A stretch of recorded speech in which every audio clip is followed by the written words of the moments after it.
Hey, everybody, welcome to the channel. I will address the first comment there first. Sergeant Rock, no, I will not show you my penis, no matter how much you beg or how much you try to reword it.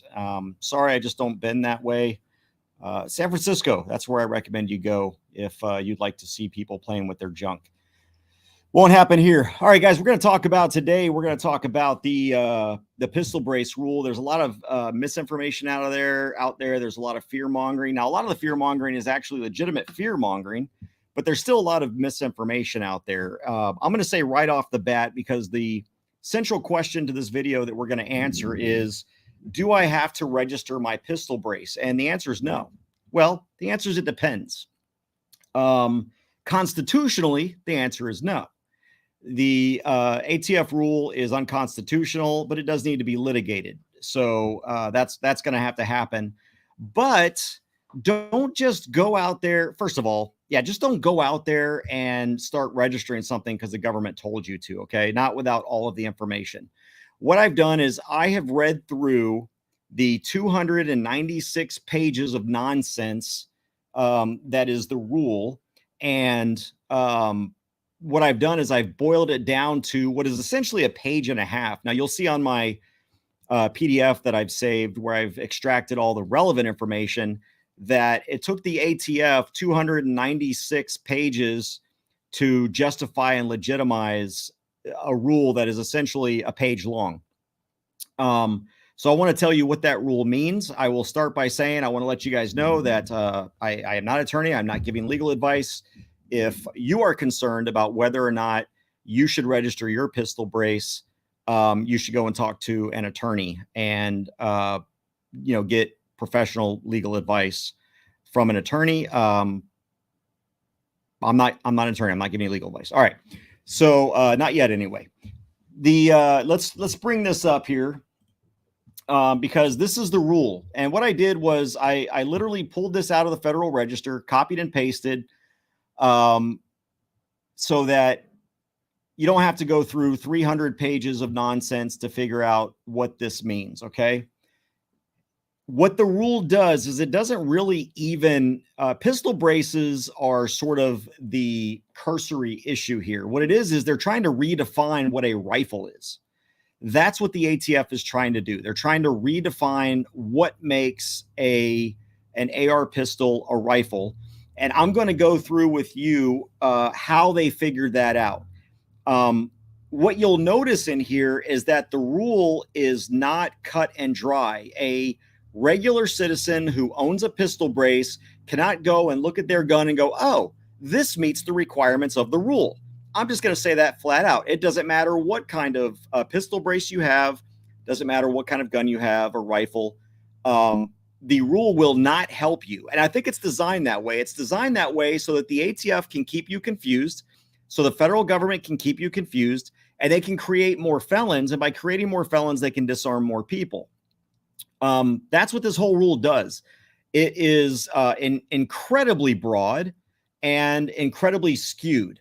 So we're going to go over it. As you can see here, this is the final rule. The purposes, what the ATF has done is it's redefining what this term means right here. Designed or redesigned, made or remade, or intended to be fired from the shoulder. That's what defines a rifle. But what does this mean? What does this little section, designed or redesigned, made or remade, or intended to be fired from the shoulder, what does that mean? And how do you know? How do you know that the rifle you have or the pistol you have is a rifle? Well, what they're doing is they're changing it. They're adding to the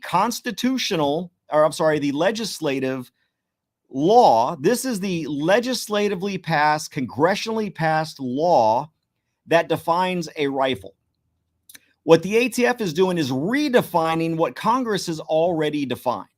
That's what the ATF is doing. That's why this is an unconstitutional rule. That's why it's an unlawful rule, because Congress did not give the ATF authority to redefine terms that are already defined in the law. But they've changed it, for the purposes of this definition. This is what Congress said, But here's how we're going to interpret it. Not only is it this, but any weapon that is equipped with an accessory component or rearward attachment, like a stabilizing brace, that provides surface area that allows the weapon to be fired from the shoulder. That's the first section. And indicate that the weapon is designed, made, or intended to be fired from the shoulder. And then they also say that, even so, when the weapon provides a surface area that allows the weapon to be fired from the shoulder, there's also going to be some other factors that are going to be considered. And this is where you get into the nuts and bolts of this. But let me back up here just a second. What you're going to see as we go through this, and this is what I want you to look for as we go through this rule. And again, this is cut and pasted. This isn't edited. The only thing that's edited is 264.5 pages. I just took them out because it's just a bunch of, if you want to go and look and see, does my pistol brace meet the requirements? The rule does specifically mention several types of pistol braces, and they've got pictures and stuff like that in the rule itself. So if you're really looking to find out, well, does my pistol brace meet the definition that they're creating? Again, it's not the legal definition because the ATF doesn't have the authority to change congressionally determined definitions. You can go and look at the rule and scroll through and just look at the pictures and go, okay, that's not mine, that's not mine, that's not mine. And then you'll just be, if you don't see your pistol brace, your brand on that list on the rule, then you can be just confused as most Americans in wondering what the heck. So let me do it this way here. So you've got a little bit of a better view. And let me see if I can move my guy here away from, can I not move this? Sorry, I'm trying to move my picture so it's not in the way. I guess I'll just have to watch. All right. So the first factor is this: whether the weapon has a weight or length consistent with the weight of similarly designed rifles. So a similarly designed rifle is, rifles have generally a certain weight. Hang on, I'm doing something here. All right. Generally have a certain weight. And so if your pistol, your AR pistol is of that weight, then it's going to be considered to be a rifle. And what they're trying to get at here with all of these rules is, once we've determined it's a rifle, if it's got that short barrel on it, it's subject to the NFA. So that's why they're going through all of these factors to try and designate your AR pistol into a rifle for the purposes of designating it as an NFA for the purposes of creating out of thin air millions of felons so they can disarm them. So, and a little bit later down, I'm going to go back and forth because I pulled out several, this is the rule. And then they've got some descriptions. Now, these are edited as far as I only took out the appropriate paragraphs. This is the complete unedited rule up here. And then where it says determinable factors, I pulled out sort of how the ATF tries to explain this. So under the weight and length consistent with the weight and length of rifles, whether the firearm would be too heavy to be fired from one hand. Because remember, pistols are designed to be fired with one hand, which I think that definition in and of itself is outdated, because find me a single training video where you've got actual firearms trainers that train you to shoot a pistol with one hand.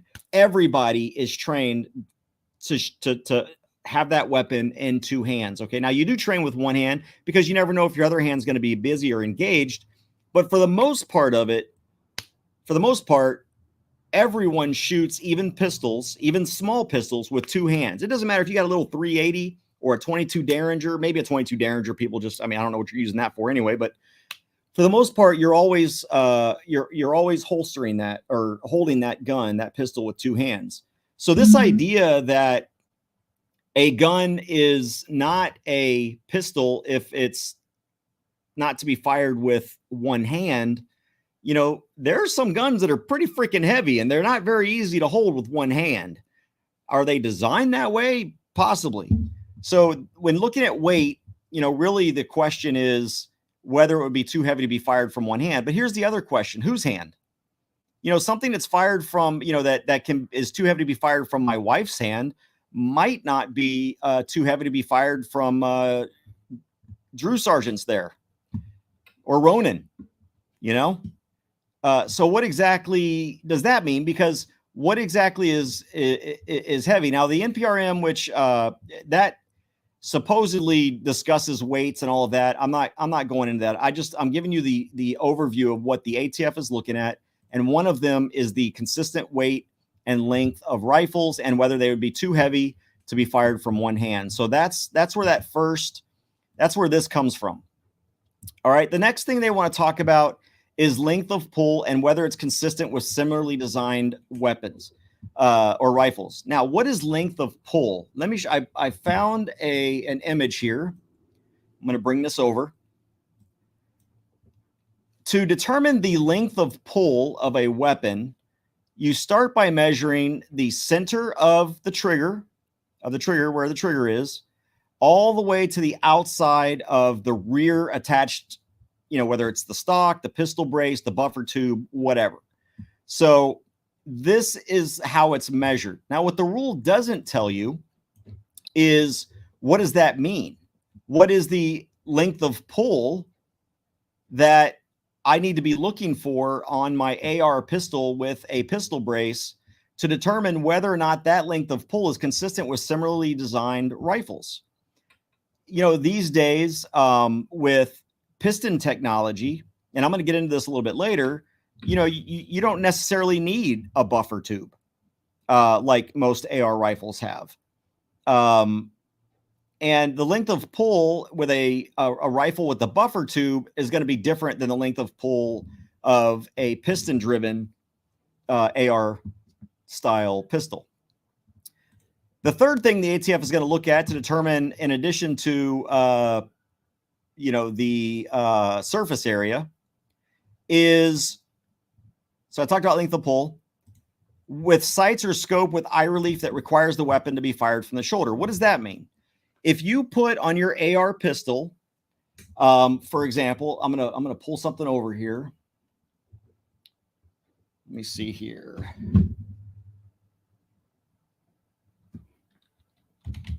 Let me do this. I'm going to pull this over here.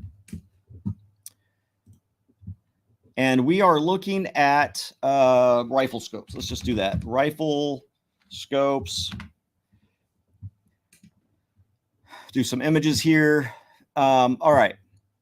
So when we're looking at this rule, and the rule says with sights or scopes with eye relief that require the weapon to be fired from the shoulder. What we're talking about here, so these are scopes. Generally, you can't, with each of these kind that you see here, you've essentially got to put your eye fairly close to the reticle in order to see the hash marks, right? Now, if you get into things like red dot scopes, there's different kinds of those as well. Many of these, some of these require similar eye relief where your eye is close to the reticle in order to see the red dot or see the cross hatches or whatever kind of reticle you have. You can see here, some of them have these type of crosshairs. Some of them just have a red dot. Some of them have relief things like that. Again, some of them just have a red dot. Generally, you are going to be okay if it only has a red dot that can be seen from a distance. That's what they're trying to say with this part of the rule. If you have to bring in and shoulder the weapon in order to see through the scope, and that scope was designed in a way that your eye has to be close, the ATF is going to consider that the purpose is for that weapon to be shouldered. And if the purpose for that weapon to be shouldered is, if that's the purpose, then they're going to consider it a rifle. And of course, if it's got a pistol brace on it and a short barrel under 16 inches, they're going to consider that a short barrel rifle, and they're going to consider that under the NFA. Now you've got things like, this is just a generic one, but you've got your Leupolds, you've got your EOTechs. they're all fairly similar to this, where you essentially have a refractive lens here, or a reflexive lens here, and you can have this particular scope on your rifle at a distance, and you're still able to see, or your pistol, excuse me, at a distance, and you're still able to see. You don't need to have it up close. So this one would not be designed to be fired from the shoulder, because you can aim with your arm fully extended, like most pistols are supposed to be. So when you go to get something and you put it on your AR pistol, make sure, if you don't want to get in trouble, again, I'm not saying that the rule is constitutional by any means, but if you don't want to have to fight it all the way up to the Supreme Court to win, make sure that your AR pistol has something like this, or an EOTech, or a similar reflexive sight. A reflexive sight is one where you can just pick it up and you see the dot, boom. You put the dot on your target, boom. That's what a reflexive sight is, which is different than like a red dot scope that requires your eye to be a little bit closer. I was trying to see if they had an EO, like this one here would be another example that would probably not be. Now, here's an interesting question. What if, and this is what the ATF rule doesn't really cover here, but what if you've got a scope and a reflexive sight on your pistol? Well, now what? Is it really designed to be fired from the shoulder, or is it designed like a pistol? And there are pistols that have scopes on them. So anyway, if you just want to stay out of trouble, get yourself something like that. That doesn't require close eyes or anything like that. So I just wanted to show you that, and that's what that means. Let me go back to that's what that rule means, or that part of the rule. With sights or a scope with eye relief that require the weapon to be fired from the shoulder. That's just another factor. Keep in mind, these are just factors. You can have this factor, and you can have the pistol brace, but it doesn't meet all the other factors. It may not, or it may be considered a rifle by the ATF. That's the problem with this rule, is that there is no bright line what is legal and what's not legal. The next thing here is whether the surface area of the pistol brace that allows the weapon to be fired from the shoulder is created by a buffer tube, receiver extension, or any other accessory or rearward attachment that is necessary for the cycle of operations. What? What does that mean? All right. They tried to explain that a little bit down here.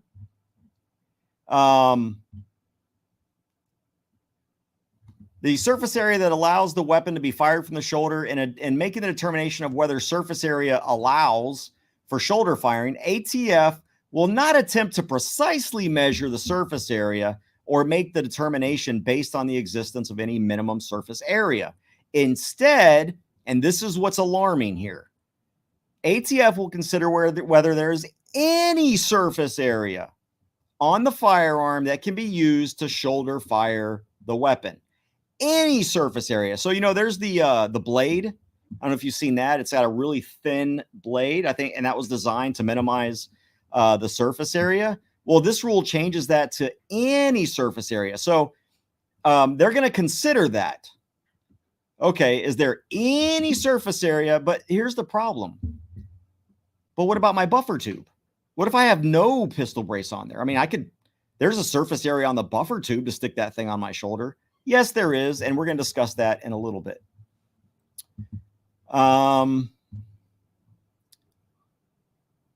Then you've got the manufacturer's direct and indirect marketing, in their marketing campaigns or in their magazine ads, in their billboards, wherever. How did they market this gun?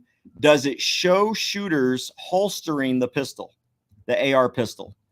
If it does, or if, for example, at a gun show, they're marketing and promoting this thing, and they're showing you how to fire it from the shoulder, that's going to be considered. And the ATF will consider that a rifle if they're seeing that it's being marketed directly or indirectly or promoted as a shoulder fired weapon. That's the intended use of the weapon, is to be fired from the shoulder. And then finally, information demonstrating the likely use of the weapon in the general community, whatever the heck that means. In other words, even if all of these other factors don't apply here, all of these objective even if a pistol is not meant to be fired from the shoulder, but everyone is firing it from the shoulder in the general community, they're going to consider that a rifle. And if it's got a barrel shorter than 16 inches, it's going to be considered a short-barreled rifle, and it's going to fall under the NFA. These are what they're looking for. All right. So when this is it, this is the rule right here. This is the change in the rules. You've got to have a stabilizing brace that provides surface area that allows the weapon to be fired from the shoulder. Now, they're going to look at, where was it? Doggone it. Oh, down here. They're going to look at any surface area on that. So that's what you've got to be careful of, because that literally, and it could encompass every single pistol brace. But just because there is a surface area present, that will not necessarily turn your AR pistol into a rifle just because there is a surface area. Even though they're looking at that as a factor, what they're doing, what the ATF is doing, and I didn't bring this into this presentation, but each of these factors they're assigning a point value to. So, you know, if it has if it's a heavier weight, it'll get a higher number. If it's got a longer length of pull, it'll get a higher number. If it's got certain kinds of scopes, it'll get a higher number. And if that number exceeds whatever their number is, which we don't know because the rule doesn't tell us what that number is, then they're going to consider it a rifle. And if it's got a short barrel on it, they're going to consider it a short-barreled rifle. And if it's got a short-barreled rifle, or if it's a short-barreled rifle, it's going to be subject to the NFA, and you're going to be a felon. So they're looking at all of these different types of things. Now, down here, I told you I'd get to this in just a second, where it talks about the surface area allows the weapon to be fired from the shoulder is created by the buffer tube. Well, what are they looking at here? What they're looking at here is that extension, because remember, again, if we go back to this, so like this rifle right here, you could likely just cut this off right here. You could cut off this entire stock right here, and this rifle would fire, because there's nothing generally mechanical in here. This is a bolt action. You've got your trigger here, but your magazine way up here. You lift this up, you pull it back, you push it back forward and down. All the action, everything is going on up here. There are no internal mechanisms generally in this part here. So what they're asking, what this rule is talking about is when you make this measurement from here to here, is part of that measurement at least, and in the case of the AR pistol, that would include the buffer tube. Is that necessary for the operations of the firearm? In this case, yes, it would be. And so that would be a minimizing factor if you've got a buffer tube, because there's already that length of pull, so to speak. So the idea is to get yourself, I guess, a longer buffer tube, and that would get you a lower score on this. The rule provides that the ATF may also consider whether the surface area that allows the weapon to be fired from the shoulder is created by a buffer tube, receiver extension component, or other rearward attachment that is necessary for the cycle of operations. In other words, to expel a projectile by the action of an explosive. So that's why I'm saying the pistons versus the buffer tubes are a little bit different. In other words, you're more likely to get in trouble if your pistol brace is a one of those that is a folding stock type pistol brace. Okay, if it folds back and you can still shoot it while the pistol brace is folded, and there's nothing really behind the trigger that much, you know, that length of pull is very short, then when you put that pistol brace back on there, that length is going to be added because it's not necessary for the cycle of the operation of the firearm. Now that we've gone through all of that, I just wanted to tell you what the ATF is looking at, and to let you know that just because you have a pistol brace on an AR pistol doesn't mean you necessarily have to report it. The problem is every single person with a pistol brace is in jeopardy because none of this is written in a way that the average person can determine, well, what does that mean? What length of pull are you looking for? What exact type of scope? Like, even if I've got a scope that, maybe it is designed that way, but I could still see it from, if I use it as a pistol and hold my arm out straight. They're setting us up for failure. This entire rule is designed to create felons, not to enforce the law or protect safety. And then here's the trap, because this is where your options are. And again, this comes straight out of the rule. Let's say you have one, right? You've determined that based on all the factors that we discussed throughout this video, you have a short-barreled rifle that is meant for that falls under the NFA. The first thing you can do is just remove the short barrel and put a long barrel on there.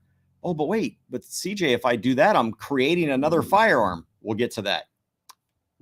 Don't worry. And attach a 16-inch or longer barrel that removes it from the scope of the NFA. You can also submit through the eForms system an application to register and make your gun into an NFA compliant firearm. In other words, a short-barreled rifle. You can register your gun. You've got to register it by May 31st. If it's a so-called ghost gun, and it doesn't have the markings that are required, that's what this law is here. It requires the make and a serial number on the rifle. Then you have to mark the firearm. You have to create a marking for it, create a serial number, however you do it. And then you've got to keep that eForm on you. That eForm 1 has to be maintained at all times as long as you own this firearm. So that's your second option. You can do the Form 1. You got to do it by May 31st, and you have to mark if it doesn't have a serial number on it, you got to put a serial number on it. You can permanently remove and dispose of or alter the stabilizing brace. It's not enough for the ATF that you simply remove the stabilizing brace, because it can still be easily adapted. It can still be easily added to turn a rifle or a pistol into a short-barreled rifle. And so this is one of the options. You can just get rid of your stabilizing brace, right? And then you're good. Put a normal stock on it. Here's what's scary about all of this.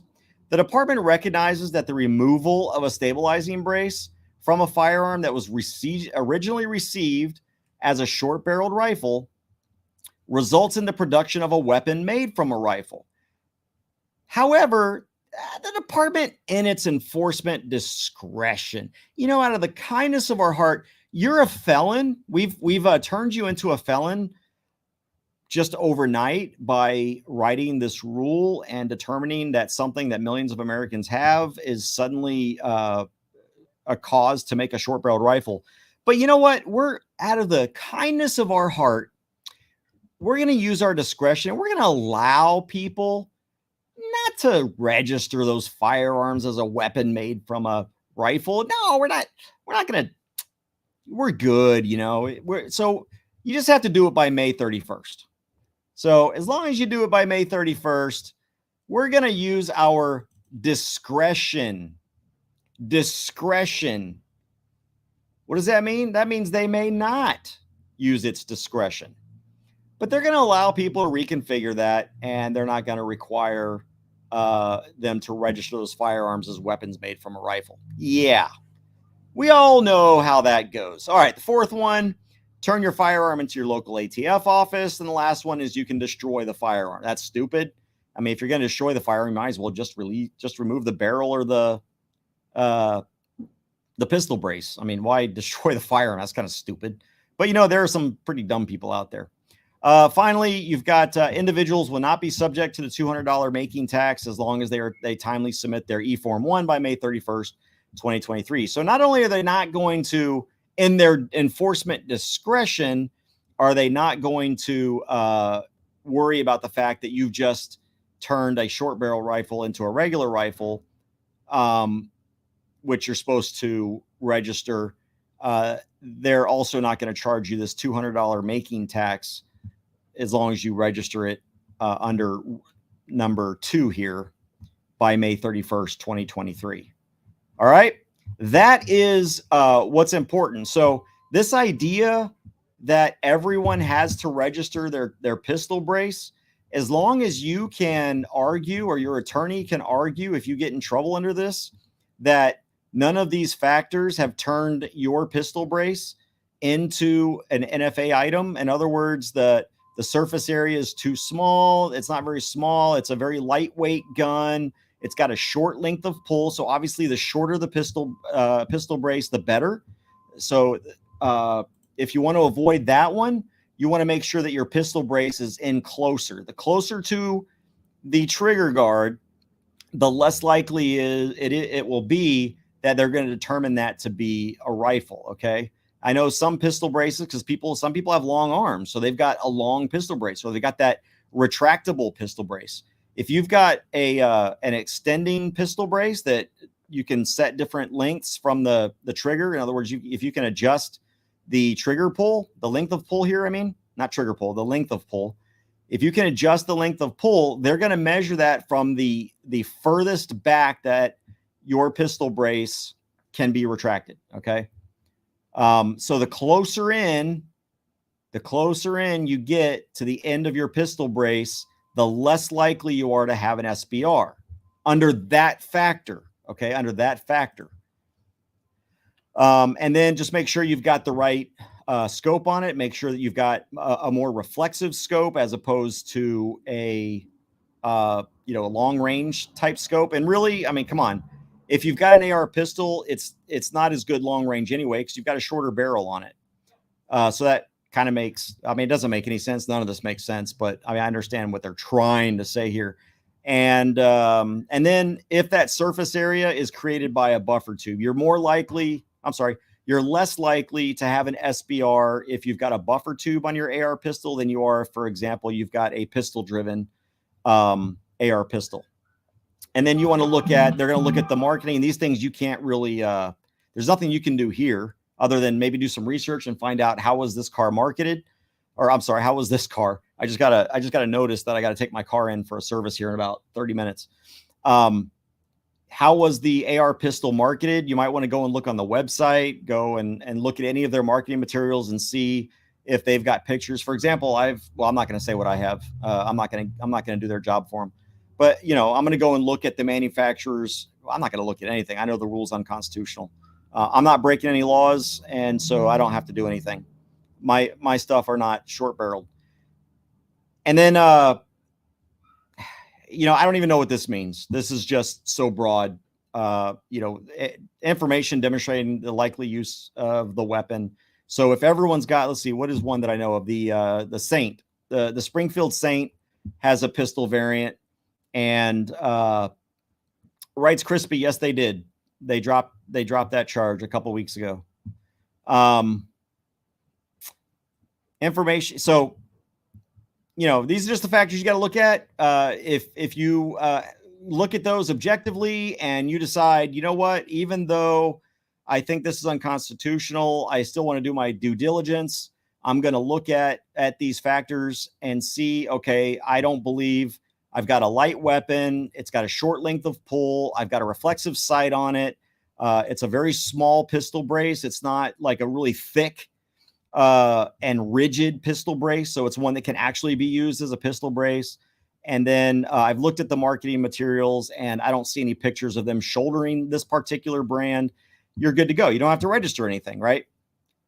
Again, it's not, but what's going to happen is the ATF is going to be that deciding factor, not you. So you have to weigh the risk of what you want to do. But the whole point of this video, the whole point is just to show you that the rule does not require everyone with a pistol brace to register their pistol brace. Only those that would meet the factors that would determine this is a short-barreled rifle, not an AR pistol. I've gone about 5 minutes over what I wanted this video to do. I wanted to keep it under a half an hour. I don't see any. Let me see. Sorry, did you cover the page that says if you add a folding stock adapter that you make it an SBR because it is now shoulder? Yes, I did talk about the fact that if you have a folding stock that means that you don't have that buffer tube on there, and therefore it's not necessary for the function of the weapon. Now, here's how that applies. Okay, that only applies if the pistol can fire while the folding stock is folded, not extended behind the rifle. If it's folded and you can still use that firearm, then that's different. Okay, you can still have that folding stock but what's going to happen is the ATF is going to unfold that stock so that it's behind the rifle, and they're going to measure that length of pull from the trigger to the back of that folding stock, and they're not going to take into account that any portion of that stock, that folding stock, is necessary for the function of the rifle, so it's going to be used against you. Now, there are some folding stocks that I know of that incorporate a buffer tube, and somehow when you close it clicks something that allows the weapon to now recognize that you've got a buffer tube back there. So there are two types of folding stocks on AR-15 pistols. If you've got the one in other words, if you've got the one where when the stock is folded, you cannot fire the weapon, at least not more than once, then you're better, or you're better off, because the buffer tube is included in that folding stock. But most of the folding stocks I know are generally on the piston type rifles. If they are on the piston type rifle, then you're more likely to have an NFA item under this rule than if you've got the buffer tube that's incorporated into the folding stock. Okay, that's the difference. Yes, exactly. The Dracos, yes.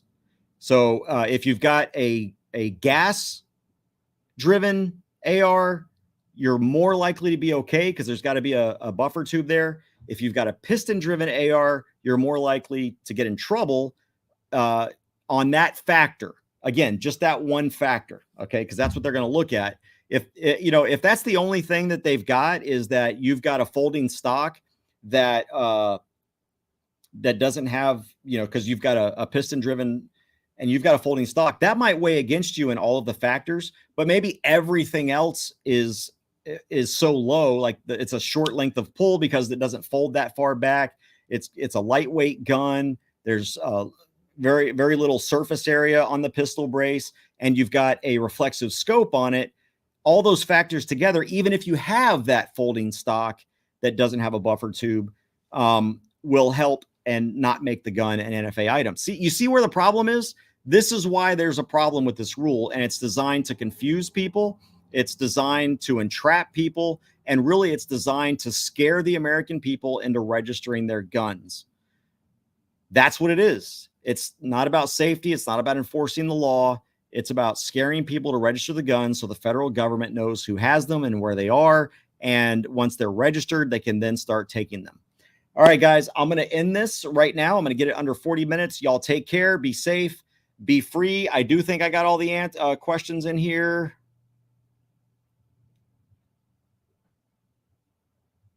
Yes, I did. I don't see any others. I mean, I see some conversation, and I'm sorry I don't do a lot of discussion. Maybe one of these days I'll just do a let's talk video that there's not really a topic. We can just discuss things. But I hope that helped everybody, and please like and share this video. And I will see y'all next time. Don't forget, Monday I will be doing an interview with one of the jurors on the Michael Dean, or the trial of Carmen DeCruz, the officer that killed Michael Dean. Tonight I will be at a protest in support of Michael Dean in Temple at 5:30 tonight, and then I'm going to see Ant-Man. Y'all take care. Be safe. Be free.